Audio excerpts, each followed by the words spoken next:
Yang terhormat Bapak Ibu dosen penguji, yang terhormat Bapak Ibu guru penguji, uji kinerja tahun 2020. Perkenalkan, nama saya Iketut Suartika, peserta PPG dalam jabatan tahun 2020. Dari Institut Hindu Dharma Negeri Denpasar, program studi pendidikan agama Hindu. Ujian saya.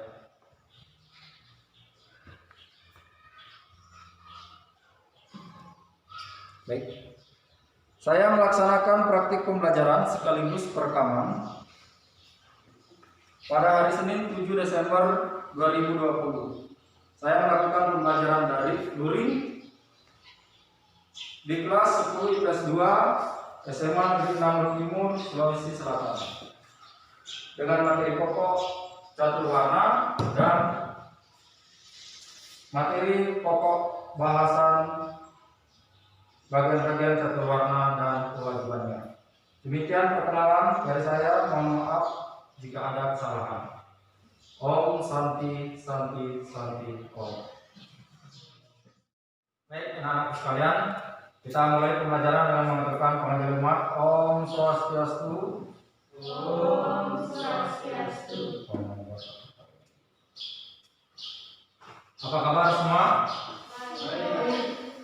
Baik, sehat? Sehat. Ya, kita harus senantiasa menjaga kesehatan karena pada saat sekarang ini masih dalam situasi pandemi virus corona. Ya, pandemi virus corona, kita harus istirahat yang cukup, makan makanan yang bergizi dan tidak begadang. Tentunya ada protokol kesehatan yang nanti akan kita ambilkan, bagaimana kita harus menjaga protokol kesehatan. Baik. Sebelum mulai pelajaran, seperti biasa kita berdoa lebih dulu supaya apa yang kita lakukan itu berjalan baik dan berguna bagi kehidupan kita. Silakan Putu Ayu Sintawati untuk memadu teman-temannya berdoa. Silakan. Pada sana.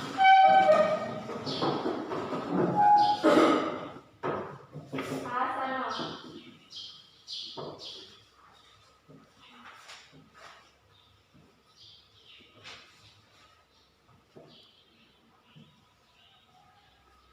Doa belajar dimulai.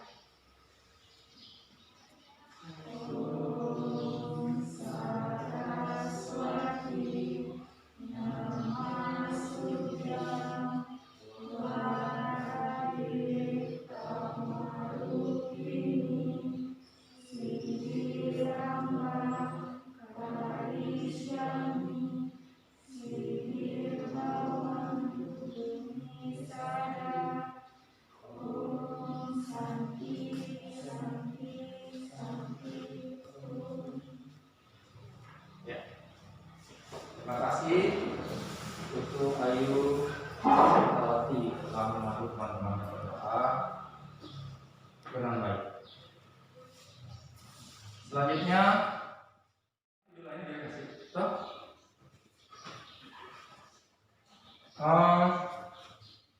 seperti biasa pada pertemuan lalu kita sudah membahas pengertian catur warna. Hari ini kita membahas tentang bagian-bagian dari catur warna dan kewajibannya. Namun sebelum itu Bapak akan absen lebih dulu. Dengarkan namanya ya. Bapak sebut satu persatu. Hari ini tanggal 7. Ilu Nova Dewanti, Ida Ayu Rada Dewika, Cindy Setiawati, Dede Wahyu Giri, Ayu Wira Sanjaya, Agus Wira Sanjaya, ya, Cynthia Reski Setiani, Romang Yamuna Santika, Niputu Ayu Sintawati. Ya, jadi hadir semua dari 8 orang kelas 10 kelas 2 semuanya hadir. Terima kasih atas kehadirannya. Baik, adapun kompetensi dasar dalam pembelajaran kali ini yaitu memahami pengetahuan konseptual ajaran catur warna menurut susastra Hindu. Catur warna. Indikator pencapaian kompetensi menjelaskan bagian-bagian catur warna dan kewajibannya. Tujuan pembelajaran yang akan kita lakukan pada pertemuan hari ini yaitu melalui pendekatan saintifik, model discovery learning, metode diskusi, peserta didik mampu menjelaskan bagian-bagian catur warna dan kewajibannya, serta menganalisis kewajiban setiap catur warna sehingga dapat menghayati pengelompokan manusia yang didasarkan guna dan karma sesuai ajaran catur warna dan dapat melaksanakan kebiasaan hidup bergotong royong dan kerjasama serta berinteraksi secara efektif sesuai dengan tatanan ajaran catur warna. Dalam proses pembelajaran hari ini ada beberapa jenis penilaian yang akan kalian lakukan, yang harus kalian lakukan. Yang pertama adalah penilaian sikap. Itu Bapak nilai dengan observasi. Seperti tadi kalian berdoa, Bapak pegang instrumen penilaian, Bapak nilai bagaimana kalian serius nggak berdoa, khusyuk nggak, mengganggu temannya tidak, itu tidak. Sikap spiritual itu sikap sosial. Sikap sosial nanti dalam diskusi mana kalian aktif nggak, itu semua. Nah itu Bapak lakukan dengan observasi, yaitu instrumennya mengisi jurnal observasi. Di penilaian pengetahuan nanti ada tes tulis. Nah ini ada LKS nanti yang harus kalian kerja. Ini LKS-nya nanti akan dibagikan dan kalian mengisi tes tulis itu. Di sana ada tes isian dan pilihan ganda. Pilihan gandanya ada 5 soal, isiannya ada 3 soal. Ya, nanti itu kalian isi. Dan ditambah lagi di tes pengetahuan itu ada penilaian diskusi, bagaimana diskusi kalian. Dan keterampilan penilaian praktiknya, rubrik penilaiannya adalah bagian membuat rangkuman bagian-bagian catur warna dan kewajibannya. Itu tugasnya nanti ya, setelah pertemuan berikutnya mendapatkan kumpul kembali. Yang kalau pengetahuan ke atas itu ya harus sekarang diselesaikan penilaiannya. Saya dipahami? Apa lanjut? Ya, kita masuk ke materi. Materi kita adalah bagian-bagian catur warna dan kewajibannya. Kemarin kalian sudah membahas tentang pengertian catur warna. Ya, masih ingat catur empat, warna pilihan, nah sekalian. Jadi catur warna adalah 4 pilihan sesuai dengan bakat dan profesionalitas, ya.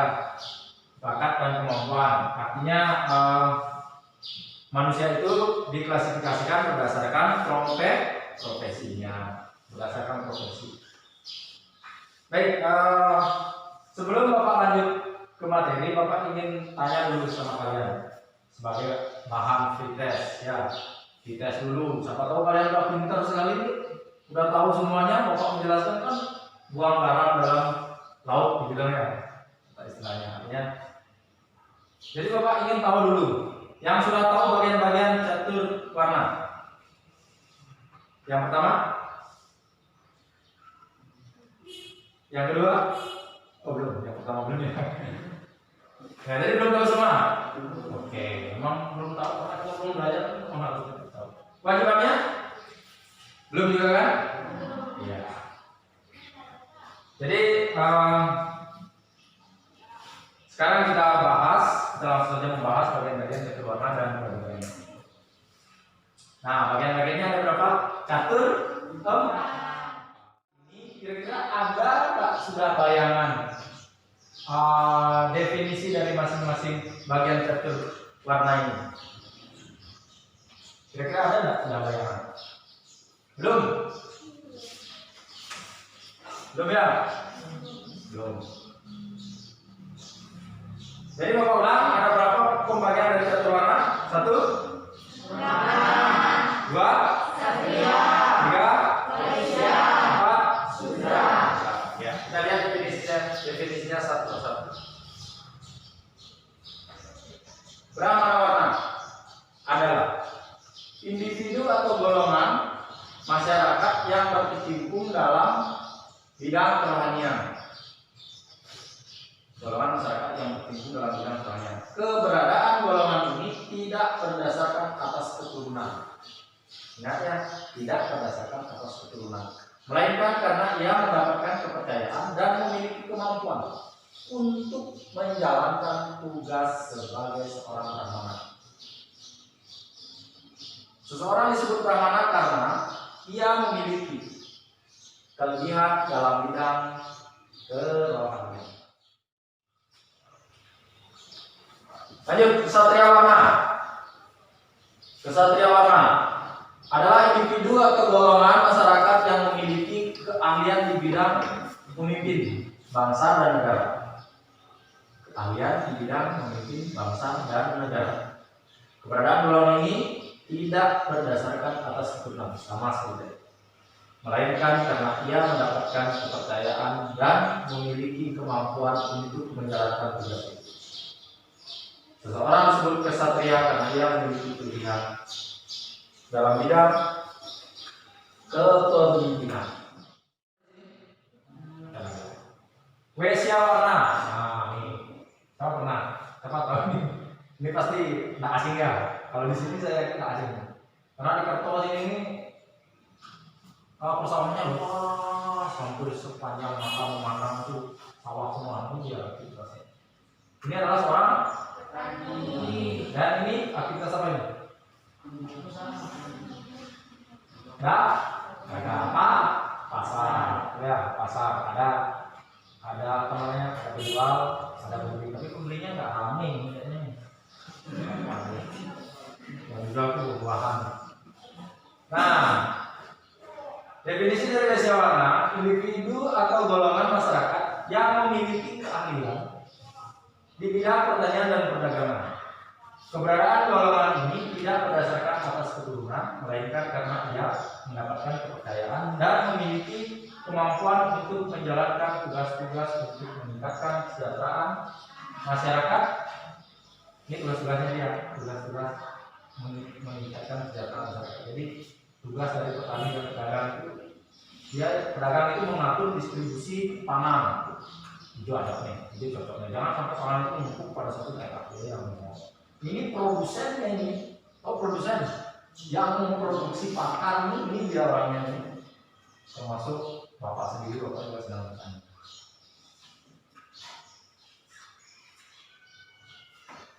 Seseorang disebut wesya warna karena dia memiliki kelebihan dalam bidang pertanian dan perdagangan.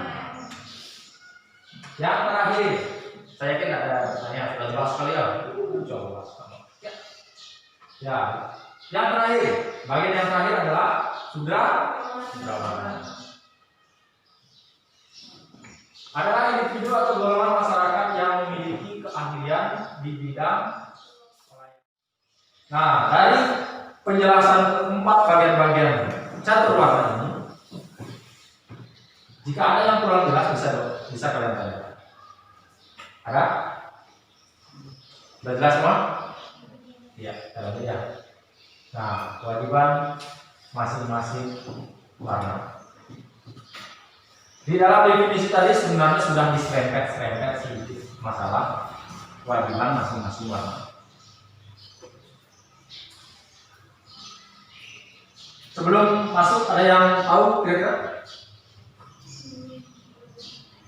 Atau sebelum masuk ke masing-masing warna, ada yang bisa menyebutkan ada berapa tadi bagian-bagian dari catur warna? Satu orang ke kanan.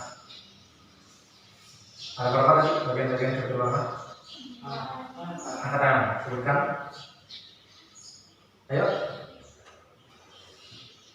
Jangan berani. Ada berapa tadi bagian-bagian catur warna? Kalau bertanya, kita masuk ke sesi yang ditunggu-tunggu. Untuk kewajiban masing-masing bagian dari catur warna, Bapak akan meminta kalian untuk berdiskusi. Kalian mengidentifikasi bagi dua kelompok warna. Sekarang Bapak akan bagikan LKS-nya. Di dalam, Bapak jelaskan dulu. Di dalam LKS ini ada beberapa lembar yang harus kalian kerja, tugas yang harus kalian kerja. Yang pertama adalah tugas diskusi, yang kedua itu adalah soal pilihan ganda, dan yang ketiga adalah soal esai. Untuk sesi ini kalian isi dulu di lembar kegiatan diskusi. Ya, di lembar kegiatan diskusi. Di sini sudah ada petunjuknya. Kalian tinggal membaca dan mengisinya. Karena ini diskusi sifatnya kelompok, walaupun Bapak bagikan satu persatu ini bisa kalian tulis satu saja ya, satu LKS saja bisa ditulis di sana. Kemudian nanti hasil tulisannya dipresentasikan. Ya, baik. Silakan bergabung dengan kelompoknya. Mungkin bisa 4 ini. Ya, mejanya taruh di tengah biar jaraknya tetap terjaga. Mejanya di tengah.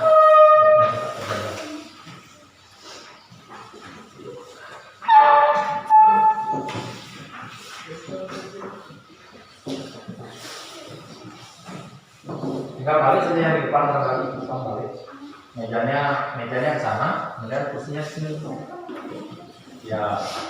Oh iya.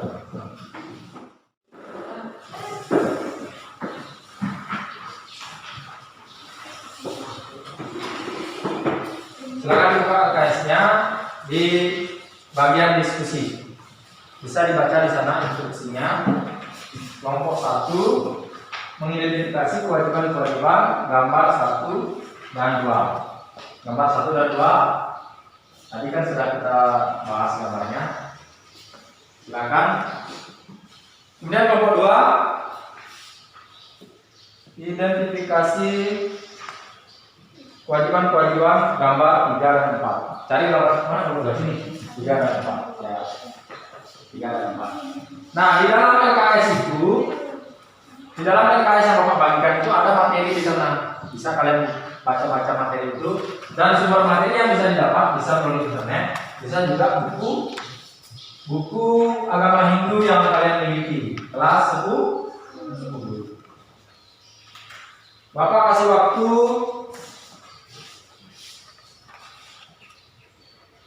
15 menit. Ya.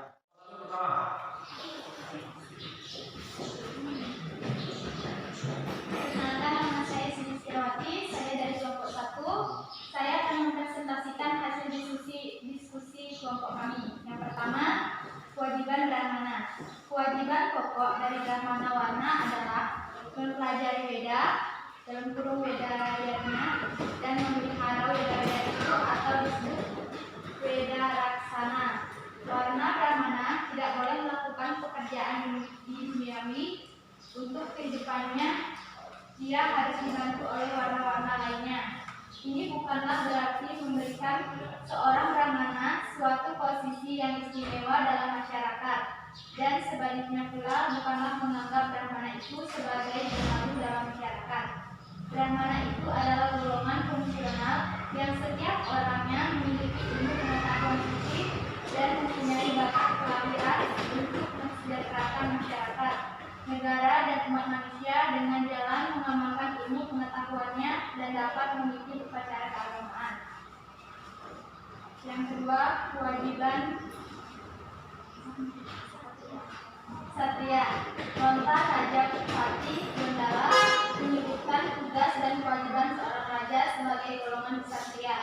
Antara lain, raja harus mengetahui upaya sandi yang terdiri dari 3 unsur, yaitu A. Rupa, artinya raja harus dapat melihat wajah rakyat dengan baik. B. Bangsa, artinya raja harus dapat melihat harta sejumlah masyarakat yang sama. C.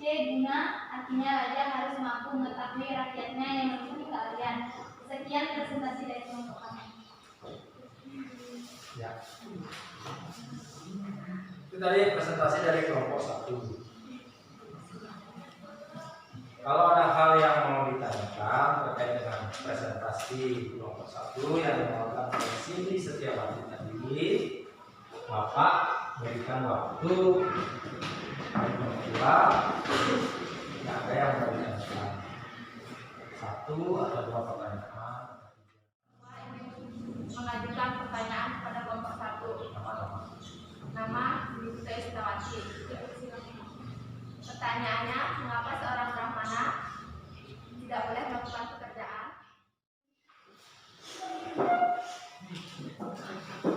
Perkenalkan, nama saya Dara dari Kanada, saya dari kelompok 2. Dari kelompok 1 akan menjawab pertanyaan dari kelompok 2. Apa tadi pertanyaannya? Ulangi dulu. Mengapa seorang brahmana tidak boleh melakukan pekerjaan? Kenapa brahmana tidak boleh? Karena brahmana memiliki golongan fungsional yang setiap orangnya memiliki ilmu pengetahuan suci dan mempunyai bakat kelahiran untuk mensejahterakan masyarakat, negara, dan umat manusia dengan jalan mengamalkan ilmu pengetahuannya dan dapat memimpin upacara keagamaan.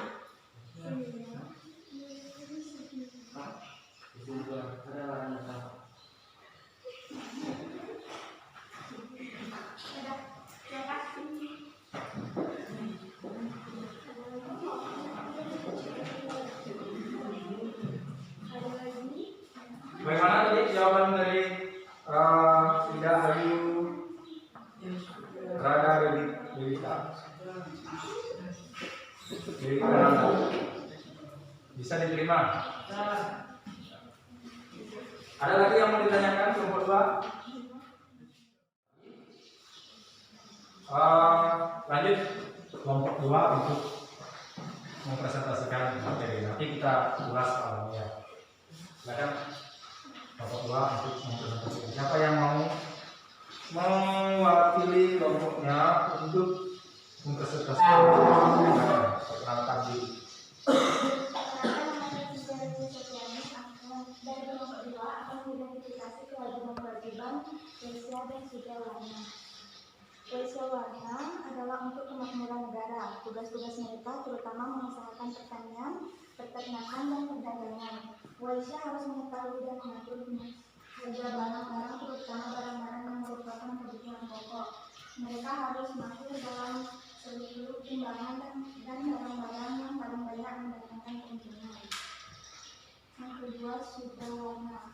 Kata Sudra berarti golongan pelayan. Kewajiban seorang Sudra yang pertama adalah bekerja di bawah bimbingan dan pengawasan ketiga golongan yang lainnya.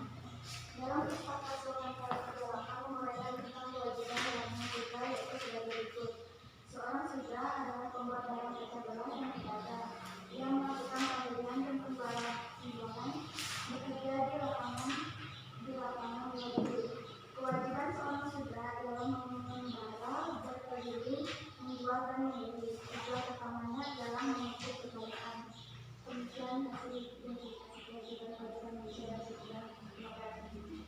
Terima kasih Cynthia Reski Septiani dari kelompok 2 yang telah mempresentasikan hasil diskusinya. Perkenalkan, nama saya Luna Fadilasi, saya dari kelompok 1 akan memberikan pertanyaan kepada kelompok 2. Apa yang dimaksud dalam mahir dalam seluk-beluk timbangan? Apa yang dimaksud dalam mahir dalam seluk-beluk timbangan? Mahir dalam seluk-beluk timbangan.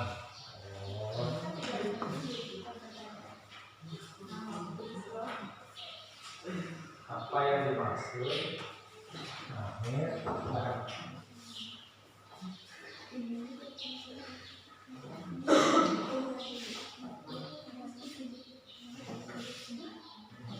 Ada lagi yang mau ditanyakan?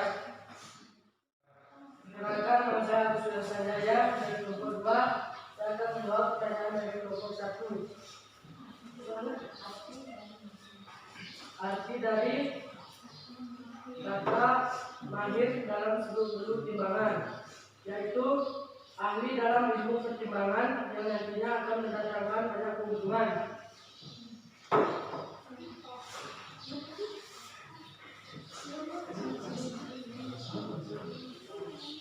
Silakan ditanggapi kalau kurang puas dengan jawabannya.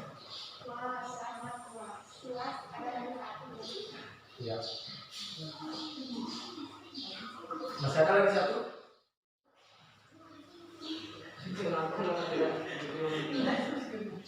Perkenalkan, saya Denuli Giri. Saya akan memberikan pertanyaan pada kelompok 2. Mengapa golongan fungsional hanya memiliki kekuatan jasmani?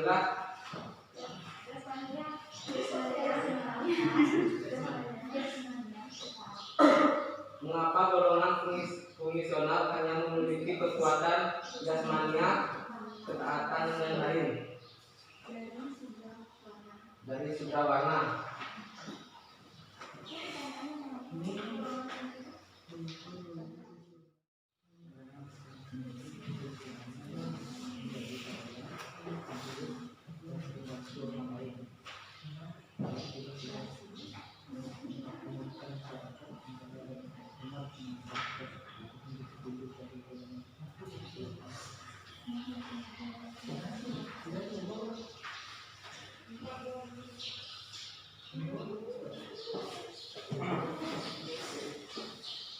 Perkenalkan, nama saya Muhammad Yohanes Andika dari kelompok 2. Saya akan menjawab dari pertanyaan dari kelompok 1. Pertanyaannya, mengapa golongan fungsional yang setiap orangnya hanya memiliki kekuatan jasmani? Karena mereka yang memenuhi kebutuhannya dengan menjadi pelayan, pesuruh, dan pembantu orang lain dalam tugas-tugas memakmurkan masyarakat, negara, dan umat manusia atas petunjuk-petunjuk dari golongan fungsional lainnya. Sekian dari kelompok 2. Bagaimana? Kelompok 1? Iya.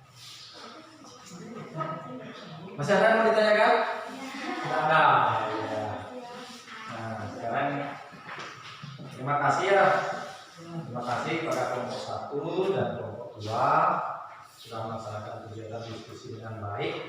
Tadi sudah mempresentasikan, kelompok 2 juga sudah mempresentasikan, kelompok 1 bertanya, kelompok 2 juga bertanya, kelompok 1 menjawab, kelompok 2 juga menjawab. Akhirnya Bapak bisa menilai seimbangnya kekuatan antara kelompok 1 dan kelompok 2. Nah, tadi ada beberapa pertanyaan yang diajukan dari kelompok 1. Mengapa Brahmana tidak boleh bekerja? Seperti halnya seorang petani, pedagang, apalagi jadi tentara, mungkin ya. Jadi kaum Brahmana seperti yang kita lihat ini. Nah, di sana kalian lihat dulu, perhatikan, simak wajahnya baik-baik. Tega nggak kalian lihat mereka duduk bertani itu? Tega nggak kira-kira? Yang satu nggak tega, yang kedua memang bukan kewajiban beliau untuk melakukan pekerjaan kasar seperti petani, pedagang. Dia sudah nggak boleh. Dia itu sudah meragus suci, meragus siwa. Kalau itu pandita semuanya yang sudah mau dijati itu sudah meragus siwa, meragus suci, yang tidak boleh sembarangan. Artinya sang siwa itu sudah beliau menjadikan dirinya sudah sebagai siwa, sudah Tuhan itu sendiri sudah gimana, sudah suci lah. Jadi tidak benar lagi sesuai dengan kewajiban beliau untuk melaksanakan pekerjaan kasar. Jadi itu inti jawabannya. Bisa atau kurang puas barangkali? Kita lihat saja biar terus. Kemudian pertanyaan yang kedua, mahir dalam seluk-beluk imbangan. Ini kompetensi yang dimiliki oleh seorang Waisya. Dalam hal ini petani juga begitu. Kenapa petani harus tahu soal timbangan? Supaya tidak ditipu. Lihat aja nih bapak-bapaknya yang punya gabah banyak pas panen kan, bapaknya sudah nyetak tahu mata timbangan ini naik 140. Kalau sedangkan bilang 110 berarti dagang ini bermain timbangan itu tidak boleh dilakukan. Ya. Jadi kenapa harus masuk dalam suatu timbangan? Supaya ada keadilan di dalamnya antara pembeli dan penjual. Ada keadilan di dalamnya yang tidak menimbulkan salah satu pihak ketika bertransaksi antara pembeli dan penjual itu salah satu pihak dirugikan, tidak boleh. Jadi harus sama-sama untuk sama-sama bermanfaat dari transaksi itu. Yang punya gabahnya bisa terjual, bisa dijual, yang membeli bisa mendapatkan sedikit keuntungan sesuai kesepakatan. Tak boleh. Kemudian pertanyaan yang ketiga, ini pertanyaan yang bagus semua pertanyaannya. Saya heran di kelas ini, terpintar ya.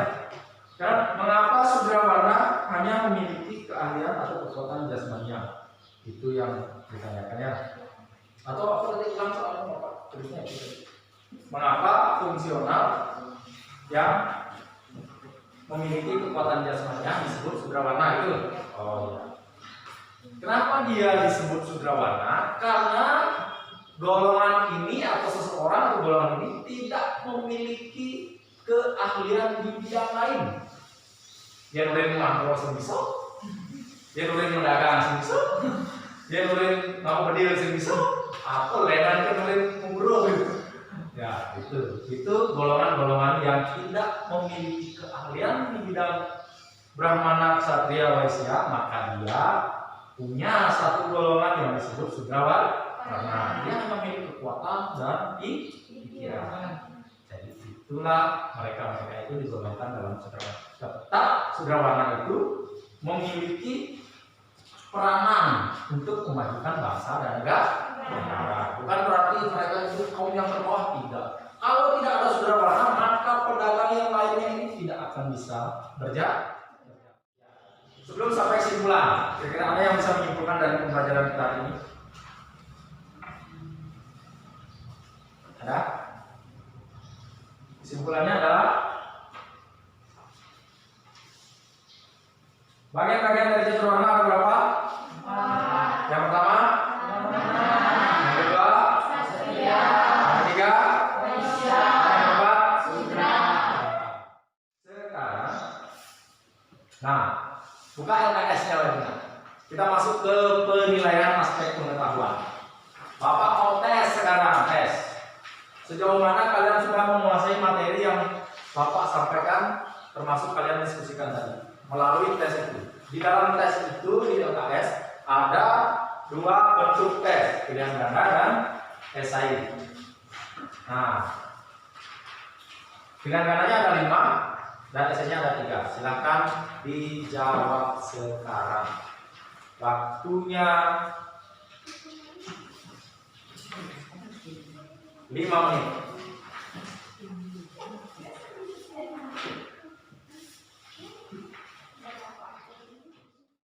Baik, karena sudah selesai, silakan dikumpul dalam KPD-nya, LKS-nya.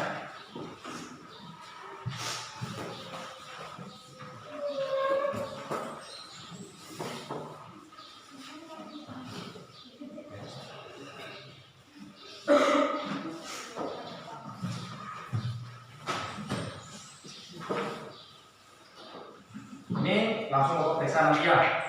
Mudah-mudahan nilainya baik dan mencapai tujuan pembelajaran. Baik, kita lanjut. Nah, ini aspek keterampilan. Sebagai tugas di rumah, kalian membuat rangkuman atau ringkasan materi tentang bagian-bagian catur warna dan kewajibannya. Itu dibuat di buku catatan, ya, di buku tugas, dibuat ringkasan materinya. Jadi aspek yang dinilai ada 3: kerapian, isi ringkasan, ketepatan waktu dalam mengumpul. Jadi dikumpul pada pertemuan yang akan datang ke depan. Sampai di sana ada pertanyaan tentang tugasnya? Jelas? Ya.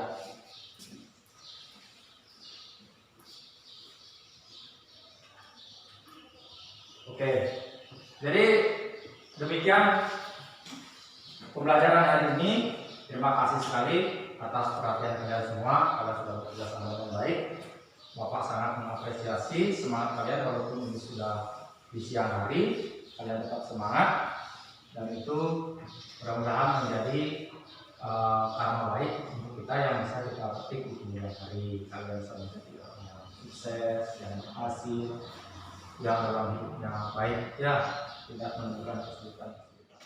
Baik, karena sudah selesai semua, minggu depan kita akan ketemu lagi dengan materi masih dalam catur warna, yaitu catur warna dan profesionalitas. Ya, itu materinya minggu depan. Silakan dibaca-baca lagi, dibaca-baca sebelum kita ketemu, supaya nanti kegiatan pembelajaran bisa lebih baik dari hari ini. Baik, demikian pertemuan hari ini. Kita tutup pembelajaran dengan mengaturkan pranama sandi. Om Santi Santi Santi Om.